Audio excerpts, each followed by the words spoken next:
মানুষের থাকার জায়গা নাই, ঘুমানোর জায়গা নাই, বাড়ি নাই, ঘর নাই। মা কান্না করে, আমার বাচ্চাটা কই, বাচ্চা কাঁদে, আমার মা কোথায় চলে গেল। এমন এক পরিস্থিতি, মানুষগুলো তেরান নিয়ে যায়, চোখের পানি ছেড়ে এরপর বিদায় হয়ে যায়। কয়দিন আর বাঁচবারে মুসলমান?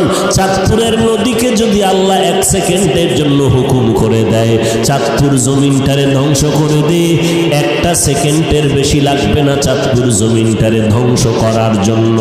অতএব অন্যের বিপদ দেখিয়া হাসিও না, ওই বিপদ তোমাকে আমাকে গ্রেফতার করতে 1টা সেকেন্ড লাগবে না। ও আল্লাহ, এই বিপদ হয়তো আমার গুনার কারণে বুঝি তুমি বেজার হয়ে গেলা, আজ থেকে তওবা করে নিলাম, আর অপরাধের দিয়ে যাব না রে আল্লাহ। দুনিয়া কয়দিন, এই দুনিয়াতে আসছি ও ভাই, পায়ে ধরে ধরে ধরে ধরে বারবার আপনাদের কাছে আসি আর বয়ান করি। এই কথা তো বলি না সবাই আমার দলে আসেন, একবারও তো বলি না উজানি না গেলে গুনাহ হবে, এই কথা তো বলি না চরমনাই না গেলে গুনাহ হবে, তাবলীগ না করলে জাহান্নামে যাবেন, এই কথা বলি না।